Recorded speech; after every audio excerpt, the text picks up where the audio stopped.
माना कि इस बरस थोड़ी देर से आएगा सावन मेरे आंगन में। माना कि इस बरस थोड़ी देर से आएगा सावन मेरे आंगन में। पर जब आएगा तो बरसेगा जरूर मेरे खिलखिलाने से, क्योंकि टूटन मेरे भीतर की अब टूट चुकी। टूटन मेरे भीतर की अब टूट चुकी, अब मजबूत हूँ टूटन के टूट जाने से। हाय फ्रेंड्स, स्वागत है आप सभी का मेरे यूट्यूब चैनल हिंदी पॉइंट में, जिसमें कि मेरा प्रयास रहता है हिंदी को बहुत ही आसान तरीके से आप तक पहुंचाने का। फ्रेंड्स, आज मैं लेके आई हूँ जालंधर नाथ जी को। और जालंधर नाथ जी जो हैं वो आपको पता है 4 नाथ मैंने बताए थे, आपको याद हो तो मैंने बताया था मत्स्येंद्र नाथ जी के जो शिष्य थे वो थे गोरखनाथ, और फिर दूसरे मैंने बताए थे जालंधर नाथ, उनके शिष्य कृष्णपाद। तो आज मैं बात करूंगी जालंधर नाथ की। तो फ्रेंड, जो लोग चैनल पे नए हैं चैनल को लाइक कर ले, सब्सक्राइब कर ले और बेल आइकन को जरूर प्रेस कर ले। फिर जालंधर नाथ जी की अगर मैं बात आपसे करूं तो इनकी जो समयावधि थी वो 12वीं शताब्दी थी, और मूल रूप से इनका जो निवास माना गया है वो पंजाब जालंधर माना गया है। और इनकी ख्याति भी ज्यादा जो है वो पंजाब और राजस्थान में ही मानी जाती है। फ्रेंड्स, ये नाथों में प्रमुख सिद्ध थे। और ये जो है इनको ये कहा जाता था कि ये मत्स्येंद्र नाथ जी के समकालीन थे। और फ्रेंड्स, बात भी सही है, क्योंकि दोनों जो है वो शिव जी आदिनाथ के गुरु के शिष्य थे। तो दोनों जो है वो गुरु भाई थे, तो हो सकता है कि दोनों समकालीन रहे। तो ये दोनों जो है जो जालंधर नाथ थे ये मत्स्येंद्र नाथ जी के समकालीन थे और गुरु भाई भी थे। और फ्रेंड्स, हजारी प्रसाद द्विवेदी ने भी इस बात की पुष्टि की कि ये जो है दोनों गुरु भाई थे। और फ्रेंड्स, ये 9 नाथों में से एक थे। जो 9 नाथ थे उनका क्या काम था? उनका काम था हिंदू धर्म, बौद्ध धर्म और जैन धर्म के अस्तित्व की रक्षा करना।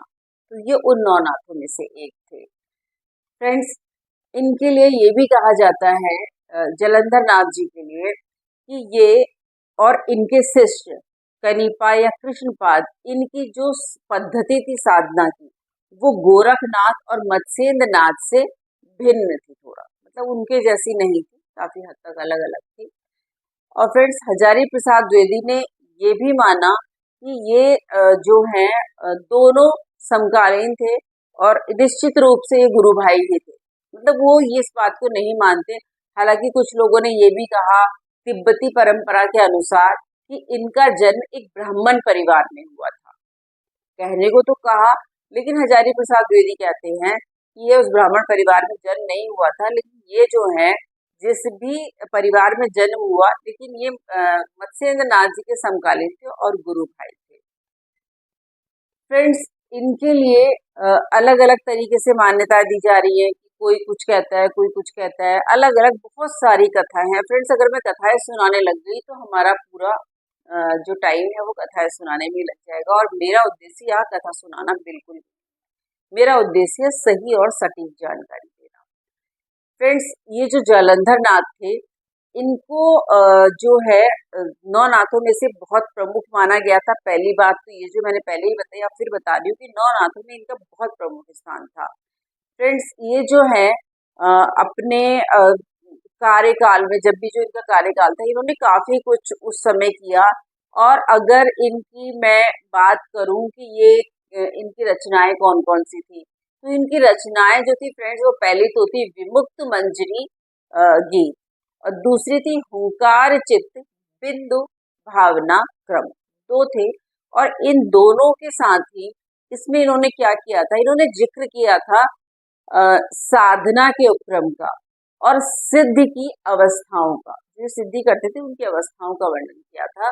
और फ्रेंड्स, इनकी जो पद्धति थी, साधना पद्धति थी, वो मत्स्येंद्र नाथ और उनके शिष्य गोरखनाथ से बिल्कुल भिन्न थी, एक जैसी बिल्कुल भी नहीं थी। फ्रेंड्स, अगर पौराणिक मान्यताओं के हिसाब से देखा जाए, देखते हैं अगर हम, तो इनका जन्म शिवजी के क्रोध के कारण हुआ था, तो इनका नाम जो है जालंधर पड़ा। और एक दूसरी मान्यता के अनुसार, और इस बात को जो है कुछ लोगों ने माना और कुछ लोगों ने नहीं माना, क्योंकि जब कोई बात कही जाती तो कुछ आलोचक होते हैं और कुछ लोग उस बात को मान लेते हैं कि हाँ ये उस समय हुआ होगा। फ्रेंड्स, और जो दूसरे मैं बात करूं अगर शिव महापुराण की, तो शिव महापुराण के अनुसार इनका जो नाम था वो शंखचूड़ था, शिव महापुराण के अनुसार। और फ्रेंड्स, लिंग पुराण के अनुसार इनका जो कद काठी थी इनकी, यह जो रूप रंग था वो बिल्कुल भगवान शिव के जैसा था। और कहा तो ऐसा भी जाता है कि एक बार बृहस्पति जी के कहने पर इन्होंने इंद्र की रक्षा के लिए, मतलब भगवान शिव की बात कर रही हूँ, भगवान शिव ने बृहस्पति जी के कहने पर समुद्र में अपनी क्रोध की अग्नि डाल दी, और उस क्रोध की अग्नि से जलंधर नाथ का जन्म हुआ, और जल से उत्पत्ति होने के कारण इनका नाम जलंधर नाथ पड़ा। और जब इनके जन्म के लिए एक बात और कही जाती है कि जब इनका जन्म समुद्र से हुआ तो ब्रह्मा जी ने स्वयं इनको अपनी गोद में उठाया, और उनकी गोद में जाने के बाद ये बहुत रोए भी थे। फ्रेंड्स, इस तरीके से आपने जाना जलंधर जी के बारे में, और उनके बारे में आपको पता लगा कि उनकी रचनाओं के बारे में पता लगा। और फ्रेंड्स, एक चीज और जानने वाली है कि जो मैंने बताया कि इन्होंने जो दो रचनाएं लिखी उसकी भाषा मागधी थी, और मागधी भाषा जो है वो कहाँ बोली जाती है, ये पूर्व मध्य भारत जो है वहां बोली जाती है, और ये भोजपुरी के बहुत नजदीकी की भाषा है, मतलब भोजपुरी से बहुत हद तक मिलती जुलती है। ये बोली जाती है मुंगेर, पटना, बिहार, नालंदा, उन स्थानों पर ये जो है भाषा बहुत ज्यादा बोली जाती है। ज्यादातर जनमानस की भाषा वही है, तो इस भाषा में लिखे गए। फ्रेंड्स, हजारी प्रसाद द्विवेदी ने अपने संपादन में जो एक रचनाओं का पूरा ब्यौरा या पूरा कलेक्शन किया था, उसमें से एक उन्होंने इनके 13 पद लिए थे और उनका नाम रखा था जलंधर। जलंधर शीर्षक से उनके 13 पद जलंधर नाथ के, उनको भी संपादित किया था हजारी प्रसाद द्विवेदी ने। और उन 13 पदों को साबदी भी कहा गया, मतलब उनका नाम साबदी के नाम से वो लिखे गए हैं। फ्रेंड्स, अभी एग्जाम में अगर आ जाता है कि जलंधर नाथ जी ने क्या लिखा, तो 2 रचनाएं मैंने आपको बता दी।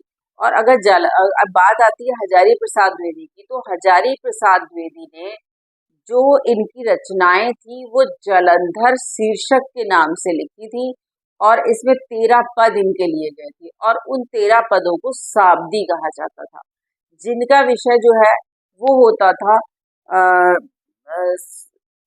गुरु, ज्ञान, निरंजन, आकाश, पृथ्वी और सूर्य, चंद्रमा, इस तरीके के इनके विषय होते थे। इस तरीके से आपने जाना जलंधर नाथ जी के बारे में। और बताने को तो फ्रेंड्स मैं आपको इतनी सारी कथाएं सुना दूंगी कि आप उन कथाओं में ही उलझ के रह जाएंगे। फ्रेंड्स, मैंने काफी मेहनत करके केवल वो ही आप तक पहुंचाया जो बहुत जरूरी था जानना आपके लिए। फ्रेंड्स, जैसे जरूरी था कि उनका जन्म कहाँ हुआ था, उनके गुरु भाई कौन थे। फ्रेंड्स, एक चीज और मैं मिस कर गई, वो भी बता दूं कि इनको कुछ लोगों ने जलंधर नाथ को मत्स्येंद्र नाथ का गुरु भी बताया, जो कि बिल्कुल निराधार है, क्योंकि उधर तो एक तरफ हजारी प्रसाद द्विवेदी भी स्वीकार कर रहे हैं और जो दस्तावेज मिल रहा है उसमें भी यही बात कही जा रही है कि ये दोनों गुरु भाई थे। अब गुरु भाई थे तो ये मत्स्येंद्र नाथ जी के गुरु कैसे हो गए? और कहीं ये कहा जा रहा है कि जलंधर नाथ जी के गुरु जो थे वो दत्तात्रेय जी थे, जो कि मत्स्येंद्र नाथ जी के भी थे। तो ये बात तो हमें समझ में आती है कि भाई दत्तात्रेय जी हो सकते हैं, लेकिन ये बात बिल्कुल निराधार है कि इन्हें मत्स्येंद्र नाथ जी का गुरु कहा जाए। तो फ्रेंड्स, आज जो जानने वाली बातें मुख्य है वो मैंने बोर्ड पे भी लिख दी है, फिर मैं आपसे डिस्कस करूंगी। पहले बोर्ड का देख लेते हैं फ्रेंड्स, और स्क्रीनशॉट भी आप ले लीजिएगा। देखिए, जालंधर नाथ की जो शताब्दी थी वो 12वीं शताब्दी थी।